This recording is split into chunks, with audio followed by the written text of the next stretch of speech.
اپنی زندگی کا واقعہ سناتا ہوں کہ انجینئرنگ کی تعلیم مکمل کرنے کے بعد 4 مہینے ہماری یہ خانقاہ ہے مسکین پر شریف، میں وہاں پر جا کر رہا کہ تاکہ یکسوئی کے ساتھ ذکر اذکار کریں گے اور اللہ اللہ کریں گے۔ تو پورے دن میں 9 گھنٹے مراقبہ کرنے کا معمول تھا اس وقت۔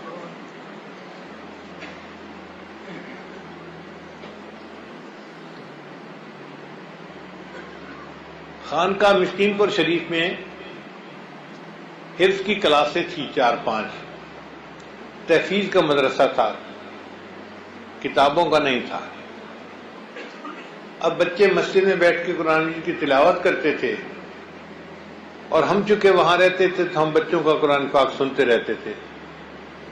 ایک بچہ تھا جو قرآن مجید بہت اچھا پڑھتا تھا، اتنا اچھا پڑھتا تھا کہ بندہ سن کے حیران ہو جائے، اور رنگ بھی اس کا کالا سا تھا، اور بالکل جیسے جنگلی بچہ ہوتا ہے دیہاتی، ایسے تھا۔ مگر اللہ نے پتہ نہیں کیا اس کو لہن داودی عطا کیا تھا، قرآن مجید پڑھتا تھا تو بندہ حیران ہو جاتا تھا۔ کوئل کی آواز تھی اس کی، اتنا ترنم تھا اور اتنے وہ مخارج اچھے طریقے سے ادا کرتا تھا کہ بندہ حیران ہوتا تھا۔ ایک دن عصر کی نماز کے بعد میں اپنے کمرے میں بیٹھا مراقبہ کر رہا تھا، تو مجھے قرآن مجید کی آواز آئی، کوئی سورہ یوسف کی تلاوت کر رہا تھا۔ میرا دل چاہا کہ میں اپنے مراقبے کا معمول مکمل کروں، مگر اس آواز نے مجھے اپنی طرف کھینچ لیا۔ میں نے مراقبہ ختم کیا اور باہر نکلا تو دیکھا کہ وہی بچہ مسجد حسین میں بیٹھا سورہ یوسف کی تلاوت کر رہا ہے، اور باقی جتنی کلاسوں کے طلباء ہیں اور ان کے استاد ہیں سب خاموش بیٹھے اس کا قرآن سن رہے ہیں۔ ہوا بھی چل رہی تھی، گرمی کا موسم تھا، اور وہ بچہ جھوم جھوم کے سورہ یوسف پڑھ رہا تھا۔ اتنا مزہ آیا اس کی تلاوت کو سننے میں کہ سب لوگ وہاں کھڑے سنتے رہے۔ جب اس نے تلاوت مکمل کی تو تب لوگ وہاں سے ہلے۔ اس کی سورہ یوسف کی تلاوت سن کے میرے دل میں بھی نا اس بچے کی طرف تھوڑا ملان پیدا ہوا، یہ کون بچہ ہے اور کیسے اتنا اچھا پڑھتا ہے۔ تو میں کلاس کے استاد کے پاس گیا، میں نے کہا استاد جی اس بچے نے بہت اچھا قرآن مجید پڑھا، اس کی اپنی محنت ہے یا آپ نے محنت زیادہ کی ہے؟ انہوں نے مجھے اس کی سٹوری سنائی، کہنے لگے کہ یہ ایک دیہاتی بچہ ہے اور اس کا کام تھا بکریاں چرانا۔ ماں باپ نے 10-15 بکریاں رکھی ہوئی تھیں، اور اس بچے کا کام تھا یہ صبح لے کے بکریوں کو نکلتا تھا اور سارا دن بکریاں چراتا تھا۔ دھوپ کے اندر 50 ڈگری سینٹی گریڈ کا ٹیمپریچر، پینے کو پانی نہیں، کھانے کے لیے روٹی نہیں، یہ بکریوں کے پیچھے بھاگ بھاگ کے تنگ آ جاتا تھا، اکیلا تھا، اور شام آتا تھا تو بیچارہ بس سو جاتا تھا، اگلے دن پھر بکریاں چرانا۔ یہ اپنی زندگی سے بہت تنگ تھا اور سوچتا تھا کہ کب میری جان چھوٹے گی ان بکریوں کو چرانے سے۔ اس کا ایک کلاس فیلو تھا، وہ کلاس فیلو مدرسے میں حفظ کے لیے آ گیا۔ کچھ دن وہ بچہ مدرسے میں رہا، اور کچھ دنوں کے بعد وہ واپس اپنے گھر گیا تو بستی میں ان دونوں کلاس یعنی دوستوں کی ملاقات ہوئی۔ اس نے اس سے پوچھا سناؤ کیا حال ہے؟ اس نے کہا بہت برے حال میں ہوں، سارا دن دھوپ میں بکریاں چراتا ہوں، ان کے پیچھے بھاگتا ہوں، پسینہ، گرمی، پانی نہیں ملتا، کھانے کو نہیں ملتا، اور تھک تھکا کے آتا ہوں شام کو تو بس پڑھ کے سو جاتا ہوں، اور اگلے دن پھر وہی بکریاں۔ مجھے تو ایسے لگتا ہے کہ جیسے جانوروں کے ساتھ رہ رہ کے میں خود بھی جانور بن گیا ہوں۔ پھر اس نے اس سے پوچھا کہ سناؤ تمہارا کیا حال ہے؟ اس نے کہا یار میں تو بڑا مزے میں ہوں، والدین نے مجھے مدرسے میں داخل کروا دیا ہے، سارا دن ہم تو چھاؤں میں بیٹھتے ہیں اور پنکھے کی ہوا ہوتی ہے اور ٹھنڈا پانی ہوتا ہے کولر کا، اور صبح ناشتہ بھی مدرسے والے دیتے ہیں، دوپہر کھانا بھی دیتے ہیں، رات کو بھی کھانا دیتے ہیں، تو میں تو زندگی کے بہترین ایام گزار رہا ہوں۔ اس چرواہے بچے نے اس کو کہا اچھا پھر مجھے بھی ساتھ لے جاؤ، میں بھی وہیں چلتا ہوں۔ اس نے کہا تمہاری بکریوں کا کیا بنے گا؟ کہنے لگا پیچھے گھر والے کوئی نہ کوئی بندوبست کر لیں گے، یا کسی کے ساتھ شیئر پر اپنی بکریاں چرانے کا انتظام کر لیں گے، میری جان چھوٹ جائے گی۔ وہ بچہ اپنے گھر سے بھاگ کر اس بچے کے ساتھ مدرسے میں آ گیا۔ جو بچہ اس کو لے کے آیا اس نے کہا استاد جی یہ بچہ میرے بستی کا ہے اور حفظ کے لیے والدین بھیجنا چاہتے تھے مگر وہ آ نہیں سکے، انہوں نے میرے ذمہ لگایا کہ میں اس کو داخل کروا دوں۔ تو استاد صاحب نے بچے کو داخل کر دیا۔ اب اللہ کی شان کہ جب انہوں نے اس بچے کو پڑھانا شروع کر دیا، یہ بچہ ذہین اتنا تھا اور اس کی آواز اتنی پیاری تھی کہ اس نے قرآن مجید کو حفظ کرنا شروع کر دیا۔ جب یہ قرآن مجید پڑھتا تھا تو کہیں غلطی نہیں نکلتی تھی۔ استاد جی نے مجھے رجسٹر کھول کے دکھایا، جتنی دفعہ اس کا امتحان ہوا اس بچے کے 100 میں سے 102 نمبر۔ میں نے کہا قاری صاحب انجینئرنگ تو میں نے بھی پڑھی ہے مگر مجھے آج تک یہ بات سمجھ میں نہیں آئی کہ 100 میں سے 102 نمبر کیسے ہو سکتے ہیں۔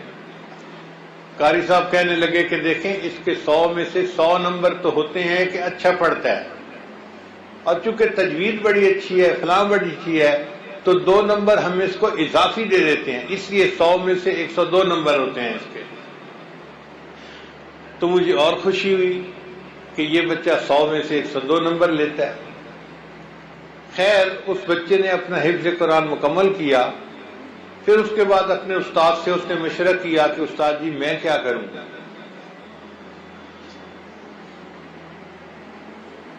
استاد نے مشورہ دیا کہ ملتان میں قاسم العلوم مدرسہ ہے، وہاں جاؤ اور علم حاصل کرو۔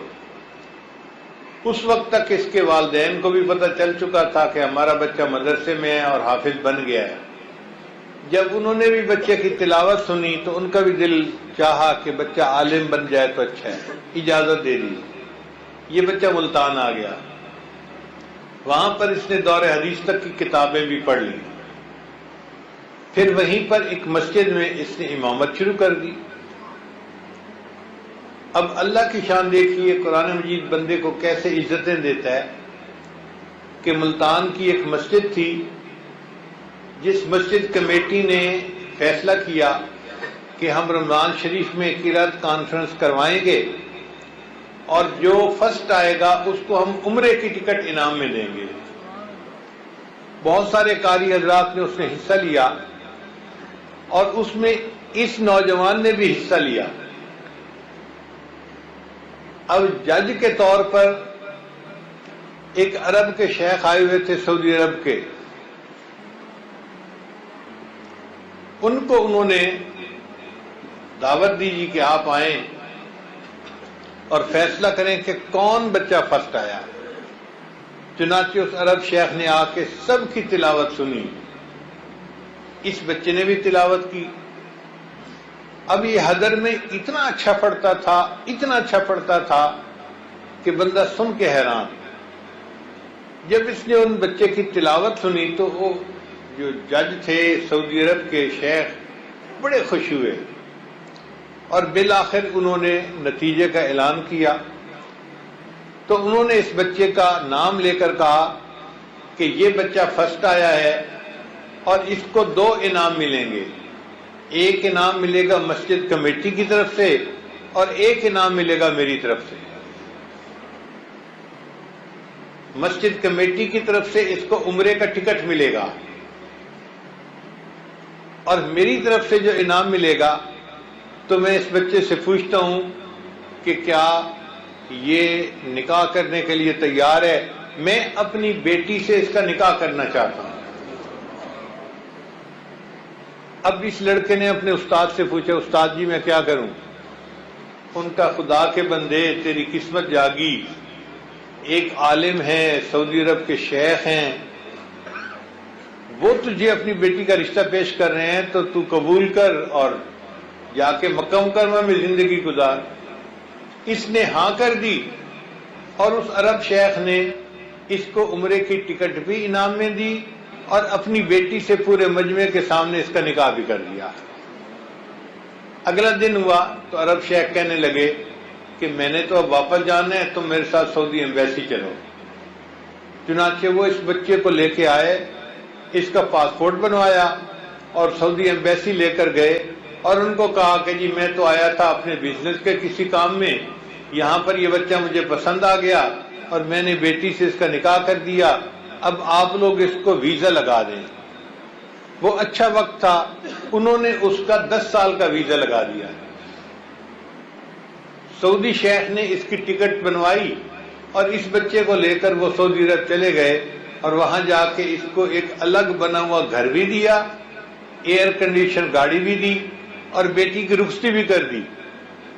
وہ بچہ جو بکریوں کے پیچھے بھاگتا تھا، جو سارا دن دھوپ میں رہتا تھا، جسے پینے کے لیے ٹھنڈا پانی نہیں ملتا تھا، کھانے کے لیے روٹی نہیں ملتی تھی، فاقے ہوتے تھے، آج قرآن مجید کی وجہ سے اللہ نے اس کو وہ عزتیں دی کہ وہ حرم میں بیت اللہ کا طواف کرتا تھا اور قرآن مجید کی تلاوت کیا کرتا تھا۔ قرآن مجید نے اس کو شاہی کی زندگی عطا فرما دی۔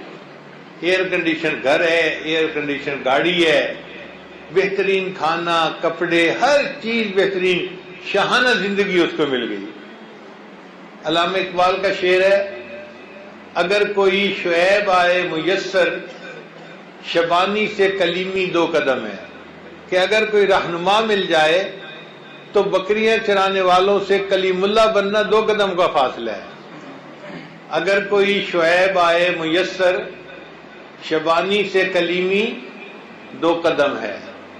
اب مجھے سمجھ میں یوں بات آتی ہے کہ اس شعر کو یوں پڑھنا چاہیے، اگر عشق قرآن آئے میسر، اگر عشق قرآن آئے میسر، شبانی سے تو شاہی 2 قدم ہے۔ اللہ تعالیٰ ایک شبان کو جو بکریاں چرانے والا ہوتا ہے اس کو بادشاہی کی زندگی عطا فرماتے ہیں، یہ 2 قدم کا فاصلہ ہے۔ مگر عشق قرآن بندے کے دل میں ہونا چاہیے۔ یہ وہ واقعہ ہے جو ہم نے اپنی زندگی میں خود دیکھا اور ایک بندے کو یوں دنیا میں عزتوں کے تاج پہنتے ہوئے دیکھا ہے۔ اللہ تعالی ہمیں قرآن مجید کی سچی محبت عطا فرمائے، ہم اس کو پڑھنا سیکھیں، اس کا ترجمہ پڑھیں اور اس کے مطابق اپنی زندگی گزاریں، اور پھر دیکھیں کہ اللہ تعالی ہمیں دنیا میں بھی عزتیں دیتا ہے، آخرت میں بھی عزتیں دیتا ہے۔ لا الہ الا اللہ، لا الہ الا اللہ، لا الہ الا اللہ، لا الہ الا اللہ، لا الہ الا اللہ، لا الہ الا اللہ، لا الہ الا اللہ۔